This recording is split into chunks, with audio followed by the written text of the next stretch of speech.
깊이가 다른 경제 컨텐츠 3프로TV 오늘 아침 라이브 정영진 이주호 기자입니다. 네, 9월 20일이고요. 금요일입니다. 가을 장마가 아마 시작이 되는 모양이죠. 이제 좀 더위가 한풀 꺾일까요? 근데 어제까지는 하여튼 어제 밤까지는 밤에 진짜 열대야. 가을이 맞나 싶을 정도의 날씨였는데 네. 그래도 오늘 아침 나오니까 또 근데 이 이야기를 우리 네. 그 한 달 전쯤 했었어요. 뭐라 그랬죠? 이게 정프로님이 좀 이제 선선해졌다. 그리고 또 더웠어. 와, 진짜 대단합니다. 하여튼 네. 올해 뭐 특히나 뭡니까 태풍이 네. 밑에서 이렇게 밀어 올리면서 뭐 뜨거운 바람이 계속해서 좀 남아 있는 것 같다는 뭐 그런 기상청 얘기도 좀 있긴 하던데. 네. 하여튼 올해는 진짜 역대급으로 오래 더운 것 같아요. 뭐 제일 더운 것까지는 모르겠는데 네. 가장 오래 더운 것 같긴 합니다. 진짜 그건 맞는 네. 것 같습니다. 자, 하여튼 뭐 오늘 또 이번 주 말까지 또 연휴 즐기시는 분들도 계신 것 같고 또 일상에 복귀하신 분들도 많은 것 같은데 하여튼 뜨거운 날씨만큼 또 미국장이 뜨뜻했죠? 이건 뜨뜻 정도가 아니었어요. 그래요. 참 대단합니다. 불타올랐습니다. 예, 불타올랐습니다. 네. 자, 그러면 오늘도 뉴스와 함께 여러분께 투자에 도움이 될 만한 여러 정보들 좀 전해드리도록 하고요. 네. 오늘은 뉴스를 류종훈 기자가 좀 전해주시고 그리고 박병창 이사님 네. 오늘 투자 이야기 좀 함께 해주시고 고려아연 얘기를 오늘 그렇죠. 좀 집중적으로 파보는군요. 고려아연과 영풍의 그 경영권 분쟁에 네. 따라서 그들의 역사까지 그 석포제련소가 어디에 위치해 있고 네, 이런 것들까지 다 아마 이야기해 주신 겁니다. 사진까지 다 준비가 돼 있어요. 알겠습니다. 역사적 이야기 되게 재밌습니다. 그러니까 고려아연이랑 영풍이 왜 이렇게 지금 분쟁을 하는지 뭐 이런 이야기. 되게 재밌습니다. 저는 한번 들었거든요. 네. 한번 여러분들도 함께 들어보시기 바랍니다. 요즘에 이 영풍 관련된 이 이슈가 제일 또 증시에서 뜨거운 모양이에요. 가장 뜨겁죠. 자, 그러면 뉴스부터 한번 좀 살펴보겠습니다. 우리 류종훈 기자 어서 오십시오. 어서 오세요. 네, 안녕하십니까, 류종원입니다. 네, 반갑습니다. 비 오니까 이제는 좀 진짜 여름이 가지 않겠냐라고 하는 기대를 좀 하면서 오늘 출근을 했습니다. 이제는 가겠죠. 이제 네. 가야죠. 예. 아니, 미국 시장은 방금 말씀하셨던 것처럼 정말 뜨거웠어요. 계속 뜨거울 것 같아서 참 부럽습니다, 사실. 네, 저는 미국 투자를 하고 있지 않아서 좀 부러운데 한번 표 보면서 말씀드릴게요. 네. 어제 밤에 보시면은 다우존스 같은 경우에는 전장 대비 1.26% 올랐고요. 나스닥도 2.51% 올랐습니다. S&P 500 같은 경우에는 1.70% 올랐고 러셀 2000도 2.06% 올랐습니다. 미국 주식이 다 올랐다고 보시면 되고요. 네. 이제 결국에는 이제 비컷에 대한 효과가 하루 조금 지나서 이제 본격적으로 나타나는 게 아닌가라고 하는 그런 분석들이 나오고 있고요. 특히나 이제 개별 주로 한번 보시더라도 엔비디아라든지 애플이라든지 뭐 메타라든지 이런 빅테크 중심으로 다들 많이 올랐습니다. 네. 마이크로소프트, 구글, 아마존도 많이 올랐고요. 여기 보시면은 테슬라 7.36% 올랐습니다. 네. 이게 7.36%가 하루에 올랐어요. 네. 테슬라 뭐 좋은 뉴스가 떴나? 없습니다. 아니 근데 그거죠. 그러니까 금리가 인하되면 원래 자동차는 할부로 사니까 네. 특히 미국에서는 그러면 할부 금리가 인하되면서 사람들의 자동차 수요가 높아질 거라는 논리죠. 아니 할부 금리가 예를 들어 0.5% 비컷 했잖아요. 네. 그럼 0.5% 오르면 되잖아 주가. 뭔데 왜 7% 8% 이렇게 오르는 근데 거예요? 이게 꼭 그렇게만 보기는 조금 어려운 게 GM이랑 포드 같은 경우에는 어제 주가가 좀 빠졌거든요. 코파 네. 이거 말이 결국에는 안 이제 돼. 테슬라는 빅테크로 묶이는 거고요, 사실은. 그리고 이제 아시겠지만 10월 10일에 이제 테슬라 쪽에서는 로보택시에 대해서 이제 네, 보여주기로 했잖아요.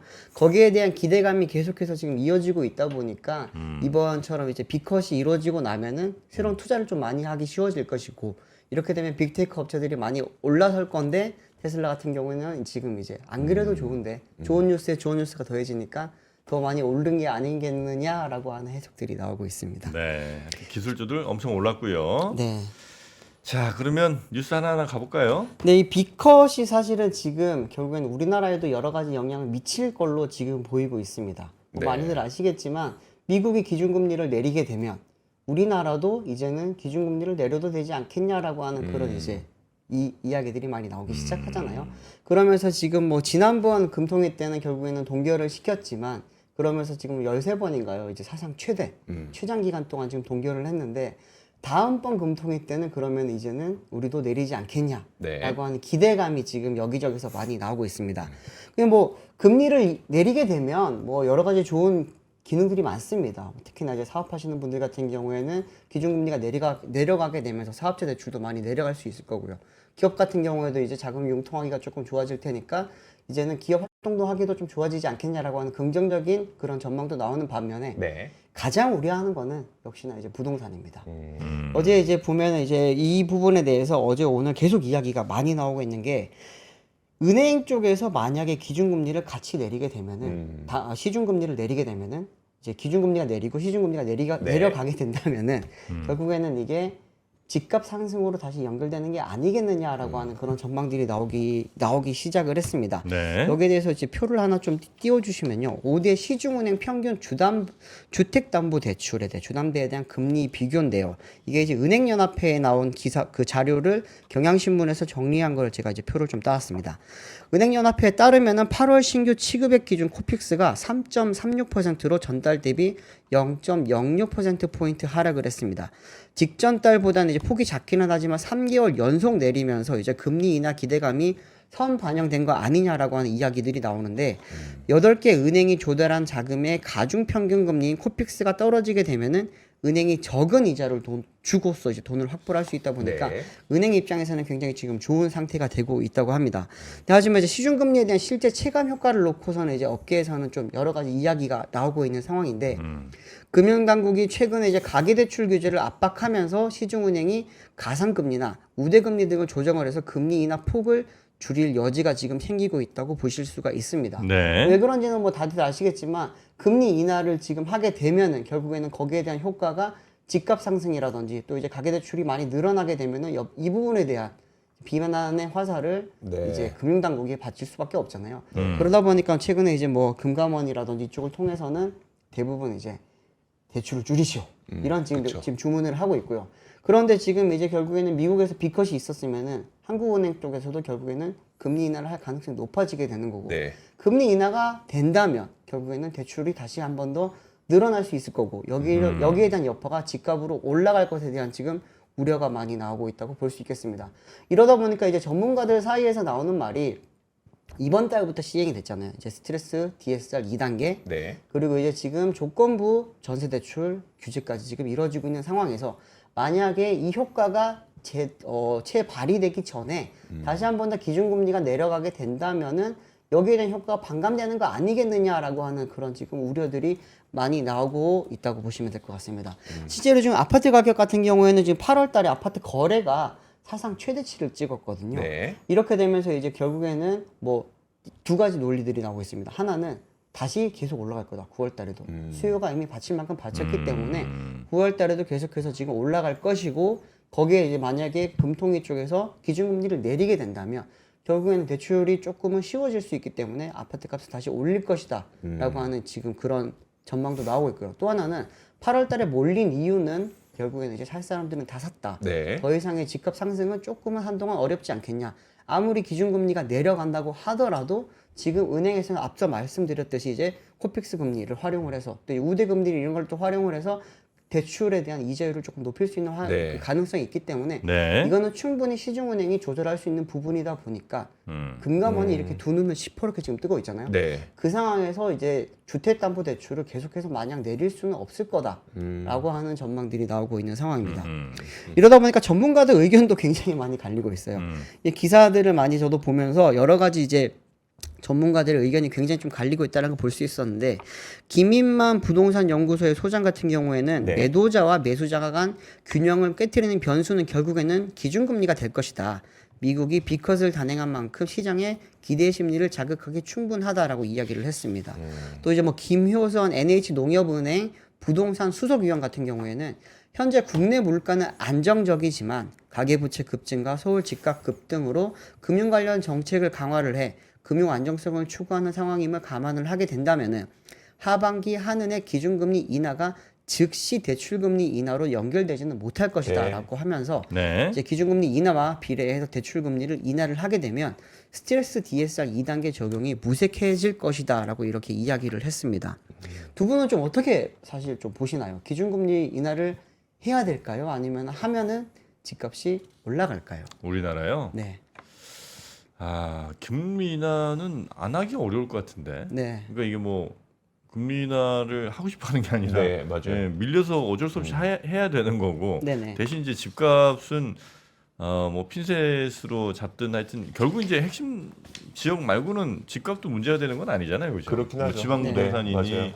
뭐 이런 데들은 뭐 큰 문제가 아니니까 뭐 서울 지역만 특별히 뭐 묶어내는 뭔가를 한번 하겠죠. 근데 네. 금리는 안 할 수는 없을 것 같다는 생각이 좀 들긴 합니다. 사실 많은 이제 금융 전문가들이 말을 하기로는 만약에 그냥 0.25bp가 만약에 빠졌으면 우리도 한 번 더 쉬어갈 수 있는 타이밍을 가졌을 텐데 B컷이 있었잖아요. 그러다 보니까 이제 결국에는 이제 우리도 이번에는 할 수 있는 명분도 생겼다라고 하는 이야기도 있고요. 또 하나는 이제 아무래도 기준금리를 인하를 하게 되면은 지금 대부분의 대출 규제는 수도권에 지금 몰려 있습니다. 네. 수도권 부동산이 지금 몰려 있는 상황인데 이 부동산에 지금 수도권이 막혀 있으면 결국에는 풍선 효과로 지방 부동산으로 투기 세력들은 옮겨갈 거로 지금 많이 보고 있고요. 그렇게 되면은 이제 투기 세력들이 옮겨 다니면서 예전에 저희가 이제 기억을 하면은 2020년, 21년, 22년 요때 서울 집값이 한창 피크를 치니까 지방 부동산이 하나둘씩 막 올라갔거든요. 맞아요. 대표적인 곳이 이제 충남 지역에 있는 당진이라든지 서산 지역이라든지 또 이제 강원도로 가면은 이제 그 해안가를 중심으로 네. 해서 그쪽 속초라든지 이쪽 지역들이 갑자기 많이 올랐거든요. 그랬다가 지금 거기 다 빠져버리고 지금 거기 남아있던 실수요자들이 많이 피해를 보고 있는 상황이라고 네. 이야기들이 들려옵니다. 근데 이제 그런 현상들이 다시 한 번 더 나타나지 않겠냐라고 하는 지금 부동산 전문가들의 우려가 지금 나오고 있는 상황이고요. 이렇게 되면은 뭐 많은 분들이 생각했을 때 그때 몰린 사람들이 아마 털고 나가고 또 다른 피해자가 양산될 수 있다라고 하는 그런 지금 우려도 나오고 있습니다. 네. 부동산 전문가들 이야기도 지금 계속해서 많이 다른 게 사실 대부분의 부동산 전문가들은 부동산이 올라가는 걸 좋아합니다. 그렇죠. 좋아하는 그래야지만 본인들도 이제 여러 가지 네. 할 이야기들이 많잖아요. 그런데 지금 같은 경우에는 이제 어느 정도 서울의 집값에 대한 상승에 대한 피로감이 많이 누적되어 있다고 지금 보는 거예요. 네. 실제로 지금 반포 지역이라든지 압구정 지역 같은 경우에는 우리가 그냥 허황되게 외쳤던 평당 2억 원, 평당 1억 5천은 이미 뭐 넘었고요. 네. 평당 2억 원이 지금 현실화되고 있는 상황이다 보니까 이 부분에 대해서 많은 분들이 이제는 현실성이 떨어지게 많이 느끼고 있거든요. 근데 그러면서 또 반대로는 피로감이 굉장합니다. 여기가 올라가게 되면은 상급지가 올라가면 그 다음 상급지들이 같이 올라갈 수밖에 따라 없거든요. 올라가죠. 네, 이 부분이 지금 올라갈 수밖에 없는데 최근에 이제 대출 규제 효과가 조금 나오고 있어요. 사실 9월달 아직까지 집계가 안 되고 있기는 하지만 이제 실제로 부동산 플랫폼이라든지 시장에서 이야기를 들어보면은 지금 이제 집값 하락이라기보다는 안정세로 조금은 돌아섰다라고 하는 이야기들이 나오고 있습니다. 네. 대표적인 곳이 이제 올림픽 파크 포레온 같은 경우인데 그곳에 이제 국민 평수라고 할 수 있는 이제 전용 84제곱미터 네. 거기에 전세 가격이 기존에는 13억에서 한 14억 원대가 주로 그렇게 이뤘거든요. 비쌌어요? 네. 그랬는데 지금 현재 최근의 시세를 한번 들여다 보면은 최저가는 6억 9천만 원까지 떨어져 있습니다. 같은 평수인데요? 네. 시세가 그렇게 지금 나와 있습니다. 아. 이거에 지금 가장 큰 영향을 미쳤던 거는 많이들 아시겠지만 조건부 이제 전세대출 네. 규제 때문입니다. 이거 같은 경우에는 이제 잔금을 완납하지 않은 경우에는 세입자가 그 전세대출을 받을 수가 없는 상황이거든요. 그러다 보니까 기존에 이제 빨리 나는 전세 세입자를 받아서 그 이제 보증금으로 완납을 하려고 했던 분들의 지금 자금 계획이 많이 어그러지고 있는 상황이기 네. 때문에 이 부분에 대해서 지금 그러면 나는 아예 조금이라도 싸게 빨리 받아서 잔금 완료를 할 수 있게 하는 전략으로 가는 걸로 지금 많은 분들이 돌아서고 있다고 해요. 네. 실제로 그러다 보니까 최근에 매물도 굉장히 많이 늘었고요. 아시겠지만 올림픽 파크 포레오는 12,000세대입니다. 네네. 12,000세대에 이제 강동구지만 송파에 완전히 접근해 있는 곳이다 보니까 그곳에서 만약에 변화가 일어나게 되면은 인근 지역에 있는 헬리오시티라든지 이런 쪽도 영향을 받을 수가 있고요. 또 하나는 강동구보다 조금은 집값이 싼 지역이라고 할 수 있는 네. 여러 지역에서 그럼 거기에 대한 연쇄적인 여파가 나타날 수 있기 때문에 이 부분에 대한 기대를 지금 많이들 하고 있었거든요.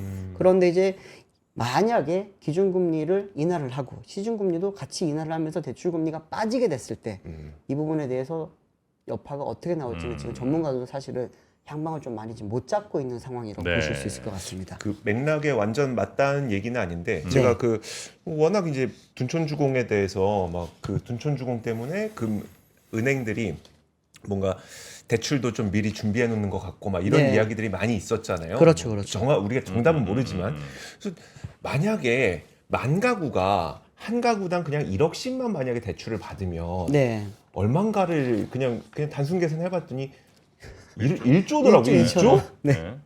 아 근데 우리가 사실 아파트 대출에 1억씩 받지는 않잖아요. 그렇죠. 한 5억씩 받는다 치면 뭐 5조 5억 받으면 이게 5조. 엄청 큰 돈이더라고요. 네. 그래서 아 은행들이 만약에 그게 진짜 사실이라면 사실이라면 아 이 맨날 왜 뭐 전국 아파트 부동산 얘기하는데 맨날 둔촌주공만 말씀하고 막 이런 얘기들이 있어서 네. 그냥 문득 생각해봐 엄청난 금액이구나 이게. 엄청난 금액이죠. 한 번에 돈이 그냥 몇 조가 지금 네, 나갈 네. 수 있는 거구나라는 생각이 들더라고요. 지금 사실 이게 좀 잘 지켜봐야 되는 게 둔촌주공 근처에 있는 부동산에서는 이런 이야기들 많이 하고 있어요. 네. 현재 지금 하나은행 뚫려 있고, 그리고 이제 그 뚫려 있다는 게 대출 받을 수 대출을 있다는 받을 수 거죠. 네네. 있다라는 네. 거죠. 그리고 지금 신한은행도 가능한 상황입니다. 예. 그리고 KB 같은 경우에도 10월 때까지는 부분적으로 가능하게 열어둔 상황이거든요. 그렇기 때문에 걱정할 필요 없습니다. 여기 가서 받으면 돼요. 하나은행 그리고 이제 신한 가서 받으시면 됩니다라고 이야기를 하는데 대출 총량 규제를 안 하고 있지만 암암리하고 있거든요. 네. 지금 더군다나 지금 이제 금감원 쪽에서는 대출량을 이제는 조절을 하라고 한 상황이기 때문에 신한이랑 하나 같은 경우에도 현재 조건부 전세 대출을 해주고는 있지만 이거를 마냥 뚫어줄 수는 없어요. 네. 근데 그렇기 때문에 이제 이 부분에 대해서 그냥 마음 놓고 있다가는 큰일 날 수도 있다라는 하는 이야기를 하고 있고 거기서는 받을 수 있으니까 걱정하지 말라고 하는데 그거는 정말 부동산의 이야기입니다. 그쵸. 이게 막히게 됐을 경우를 지금 고려를 해야 되는 상황이거든요. 네. 그렇기 때문에 이 부분은 그냥 단순히 이조 기자 말한 대로 1억씩만 받아도 1조고요. 5억씩 받으면 6조입니다. 모든 지금 전세대가 받는 건 아니겠지만 네. 분명히 수조 원은 지금 대출이 나가야 되는 곳이 둔촌주공이고 여기에 대한 여파가 다른 지역으로 그럼 다른 아파트로 가게 되면은 다른 아파트는 그럼 대출해줄 수 있는 은행들이 그렇죠. 대출해줄 수 있는 총량이 없어질 수도 네. 있어요.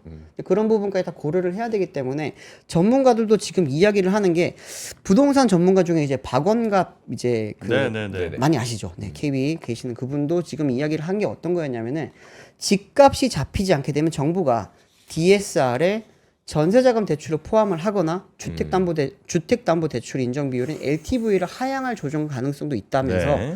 2021년 10월 실거래가 고점을 넘어 신고점을 경신한 지역이나 아파트는 특히 조심을 해야 된다라고 네. 이야기를 합니다. 뭐 박원박 의원은 많이들 아시겠지만 웬만하면 좀 상승을 이야기를 많이 하시는 분인데 이런 네. 분까지도 지금은 조심스러운 접근을 이야기를 하고 있는 상황이라고 보시면 될 것 같습니다. 네, 알겠습니다. 그 채팅창의 얘기인데 네네. 이거 맞는 얘기인가? 테슬라는 다 현금으로 사요? 무슨 소리죠? 저는 그런 자료를 본 적이 없습니다. 그래요? 네, 저는 그리고 만약에 그렇다고 하더라도 사실 우리가 그럼 추가로 구매하는 사람은 기존 구매자보다는 신규 구매자의 가능성이 높죠. 네. 그러면은 이거 내가 미국에서 특히 이제 미국에서 내가 토요타를 살까 뭐 테슬라를 살까 이게 고민하던 분들이 어떤 그 이제 할부 금리가 낮아지게 되고 앞으로도 낮아지게 될 거라고 예상을 한다면 신차를 구매할까 고민했던 분들이 들어가게 되는 그런 효과가 분명히 있죠. 아니 금리 인하는 그 효과가 있습니다. 아니, 뭐 이거 있을 것 같은데 네. 어떤 분이 이게 바보 같은 소리 하지 마라. 저한테 한 얘긴데 미국은 90%가 현금으로 산다는 거예요. 난 그런 얘기 저도 이제 처음 들어봐서 저도 처음 듣습니다. 미국 사람들은 한 번에 이렇게 미국만큼 캐피탈이 잘 되어 있는 나라가 없거든요. 미국이 오히려 굉장히 많이 할부를 씁니다. 네. 아 그래요? 네, 그래갖고 이번에 그럴 것 고금리 같은데. 때 네. 할부 못 갚아갖고 차량 그거 뭐야 저당 잡힌 물량도 엄청 그쵸. 늘어났었거든요. 뭐 그런 이제 뭐 미국 분이신지 모르겠습니다만 하여튼 뭐 그런 얘기를 하셔서 한번 여쭤봤습니다. 네, 전혀 그렇지 않습니다. 자 그리고 두 번째 뉴스 어떤 뉴스일까요? 두 번째 뉴스는 방금 새벽에 들어온 되게 따끈따끈한 네. 소식인데 지금 우리가 이제 체코 원전 수주를 지금 하고 있지 않습니까? 이 부분에 대해서 뭐 웨스팅하우스에 지금 딴지도 있었고 여러 가지 지금 여러 가지 문제들이 많을 걸로 우려가 많았었는데 윤석열 대통령이 지금 체코로 날아갔거든요. 네. 가서 지금 이제 파벨 체코 대통령을 만나서 원만한 합의까지는 아니겠지만 굉장히 지금 좋은 이야기를 많이 가지고 왔고 파벨 대통령도 지금 한국의 원전 수주를 굉장히 낙관적으로 바라보고 있다라는 이야기를 했고요. 네. 윤석열 대통령 같은 경우에도 지금 이제 원전을 넘어서 체코와 원자력 동맹을 맺을 수 있을 정도로 우리가 가까워질 것이다라고 하는 이야기를 하면서 웨스팅하우스 관련된 문제는 지금 해결을 하고 있는 중이니까 크게 걱정할 필요가 없지 않겠냐라고 하는 그런 좀 긍정적인 이야기가 오늘 방금 전에 들어왔습니다. 네. 뭐 사진 하나 보면서 조금 말씀을 드릴까요? 네. 보면 이제 옆에 있는 사람이 지금 이제 페트로 파벨 체코 대통령이고 뭐 그 옆은 아시겠죠? 이제 윤석열 대통령입니다. 오늘 이제 회담을 가지면서 자국의 이제 두코보니 신규 원자력 발전소 건설 사업에 대해서 한국 컨소시엄이 수주할 가능성이 굉장히 높지 않겠습니까?라고 하는 이야기를 했습니다. 네. 뭐 많이들 아시겠지만 체코 원전 사업은 이제 프라하에서 남쪽으로 220km 떨어진 두코바니와 또 이제 130km 떨어진 테물린에 각각 2기씩 총 원전 4기를 건설하는 프로젝트입니다. 투자 규모로는 체코 역사상 최대 규모이고 이제 우리나라 입장에서는 팀 코리아가 체코 두코바니 원자력 발전소 2기 건설을 수주를 하게 되면은 총 24조 원 규모의 경제적 낙수가 나타날 걸로 지금 기대를 하고 있는 네. 상황입니다. 그렇기 때문에 이제 뭐 이 부분에 대한 기대감이 굉장히 컸고 최대 이제 테물린까지 수주를 하게 되면 40조 원 가량의 우리가 경제적 효益입을 수 있기 때문에 많이들 기대를 했죠. 근데 이제 뭐 많이 아시겠지만 발목 잡힌 거는 미국의 웨스팅하우스가 그러니까요. 네, 그 문제 해결해야죠, 뭐. 네, 딴지를 걸었었는데 네. 사실 뭐 지금 정치적으로는 아무래도 이제 이거를 풀기 위해서 뭐 윤석열 대통령과 또 다른 곳에서 많이 지금 힘을 쓰고 있을 거고요. 네. 어쨌든 선택하는 곳은 이제 체코 정부다 보니까 체코 입장에서는 윤석열 대통령 입장에서는 체코 이제 파벨 대통령과 만나서 이 부분에 대해서 또 봉합을 한번 하는 게 맞지 않겠냐라고 해서 날아간 걸로 지금 보이긴 합니다. 파벨 대통령이 이제 이번에 원전 수주 가능성에 대해서 이야기를 한 게 최종 계약서가 체결되지 않은 상황에서 시기상조이기는 하지만 네. 이번 프로젝트가 얼마나 성공하는지에 따라서 테멜린 신규 원전 사업이 고려될 수 있고 또 이제 폴란드, 슬로베니아, 슬로바키아 등 원전 개발 계획이 있기 때문에 이 때문에 우리가 한국과 협력할 잠재력이 크고 네. 제3국 시장을 진출을 같이 도모할 수 있을 것이다 라고 이야기를 했습니다. 이 부분은 봤을 때는 뭐 그냥 인사치레가 아니라 봤을 때는 이제 단순히 테물린 원전뿐만이 아니라 제3국 진출까지 한국과 함께 우리는 고려를 하고 싶다라고 하는 그런 좀 파트너십에 대한 의지를 조금은 대통령이 밝힌 걸로 보입니다. 그러면 왜 지금 다들 이렇게 많이들 걱정을 하고 있느냐 네. 하는 거는 웨스팅하우스죠. 웨스팅하우스가 이제 결국에는 여기에 대해서 지금 발목을 딴지를 거는 거잖아요. 근데 네. 한두 번이 아니에요. 한두 번이 아닌데 어젠가 제가 이제 매일경제였나요? 어디 이제 그 기고문을 봤는데 네. 팀 코리아가 그냥 웨스팅하우스를 인수를 하면 되지 않겠냐. 그러면은 이제 여기에 대해서 더 이상 딴지를 걸지 못하지 않겠냐라고 하는 이야기들이 많이 나오고 있는데 실제로 뭐 그런 의견을 내는 분들이 적지 않게 있는 걸로 알고 있습니다. 그런데 이제 뭐 근데 우리도 사고 싶진 않잖아요. 네, 아시죠? 웨스팅하우스 웨스팅하우스 그 아이디어 내다가 웨스팅하우스 인수해서 망한 회사들 뭐 이렇게 이름 들어보고는 바로 포기했습니다. 네, 뭐 아시겠지만 2005년에 도시바가 네, 도시바가 54억 인수했다가. 달러 주고 샀다가 나중에 46억 달러 주고 팔았던 경험도 있고요.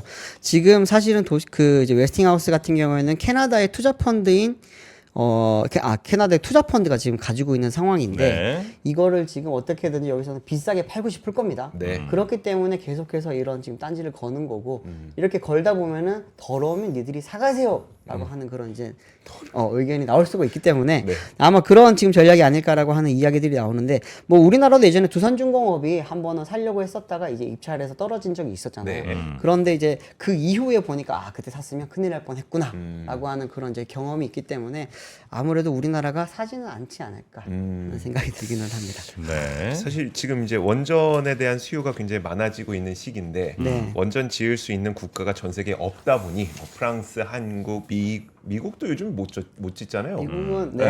뭐 근데 러시아, 중국 이런 데들이 지을 수 있으니까 차마 러시아, 중국한테 원전 좀 지어주세요는 못 하겠고 결국에 만약에 여기에서 한번 물꼬가 트이고 웨스팅하우스가 정리가 되면 앞으로 우리가 벌 수 있는 돈이 굉장히 많아지는 거라서 이게 네. 좀 그렇다고 이게 기업 차원에서 해결할 수 있는 문제는 아니다 보니까 좀 국가가 이제 좀 정리를 해줘야 되는 거고. 네.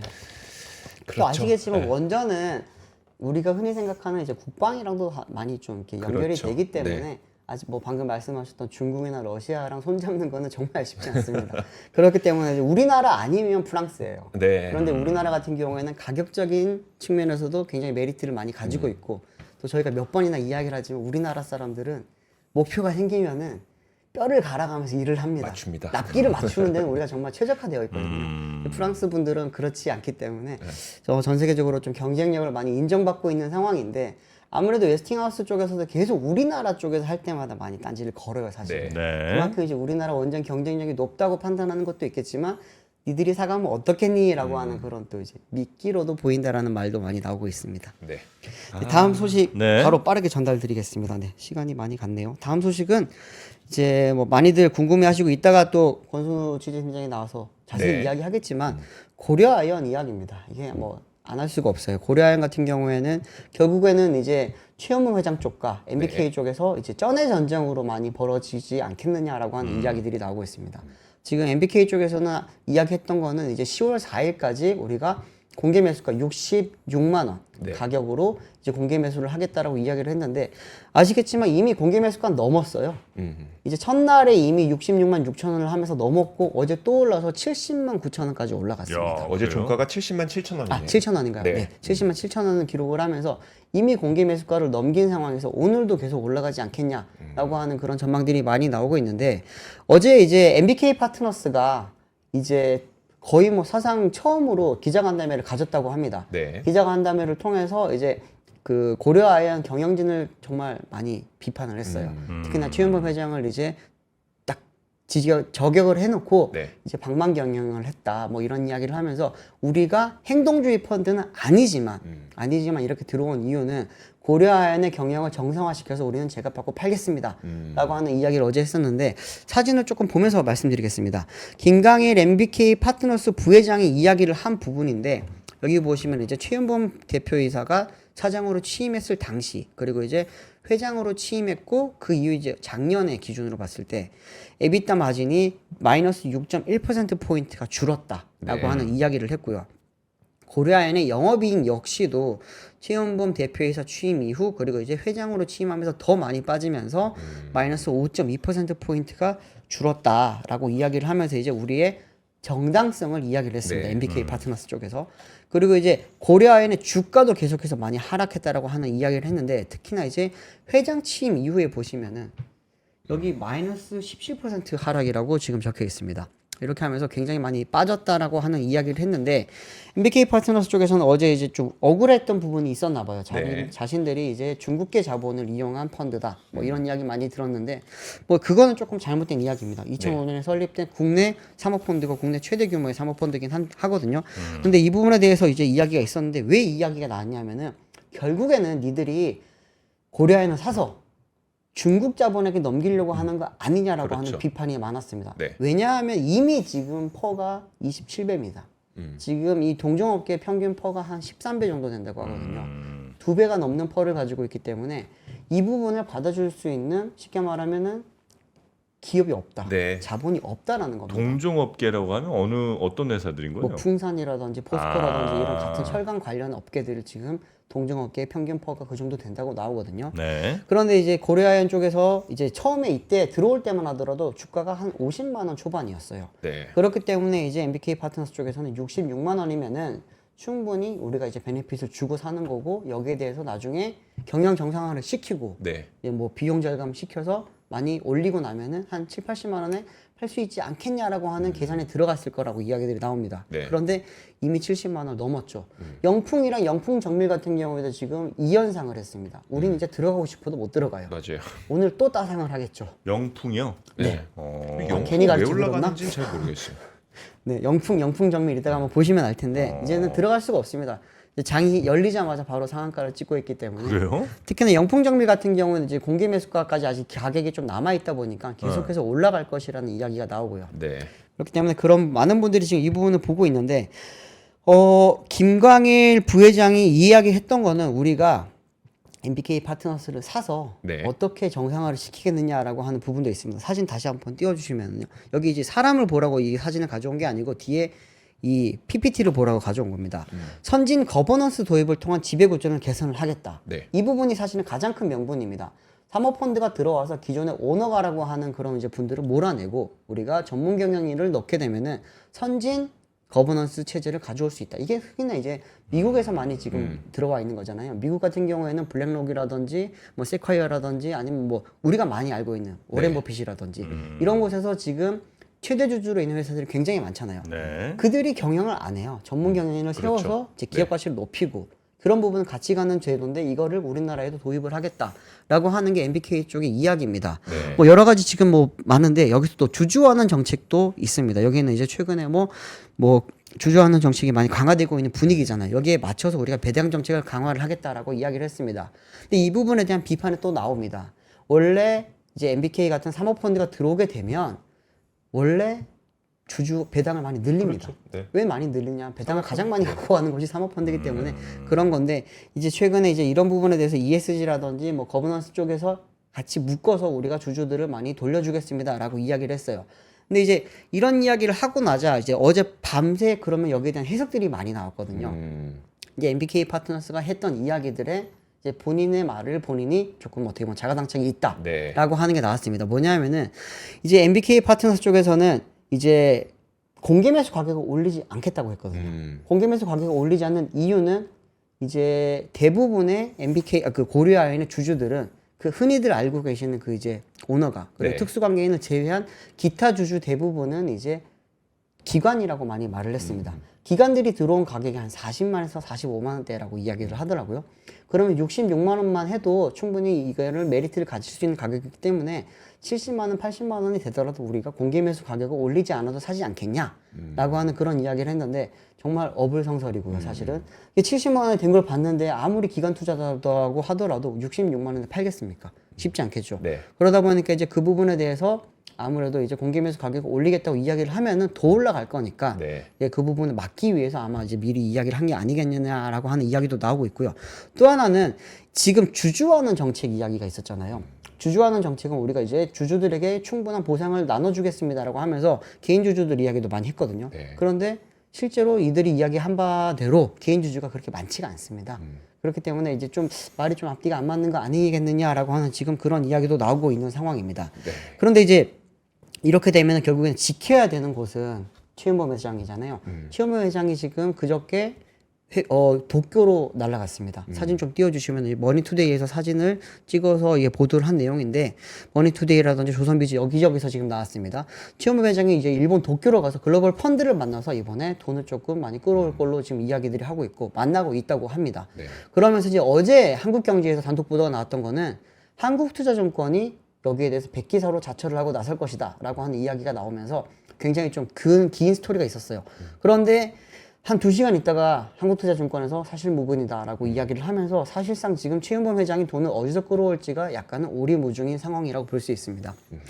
이게 최윤범 회장이 어디서 돈을 끌어올지가 사실은 이번 양쪽 간의 이제 쩐의 전쟁에서 가장 큰 키포인트가 될 걸로 보이고요. 그리고 나서는 결국에는 이제 엑시트를 어떻게 할 것인가 그리고 이제 이 사태가 다 마무리되고 나서 고려아연의 주가가 정상으로 다시 돌아가는 과정에서 어떤 일이 벌어질 것인가가 앞으로 좀 지켜야 고려아연의 최현범과 최현범 회장의 특수관계인들 이 네. 사람들이 갖고 있는 지분이 몇 프로쯤 돼요? 대충? 총 33.99%로 영풍이랑 MBK는 아직 없나 참?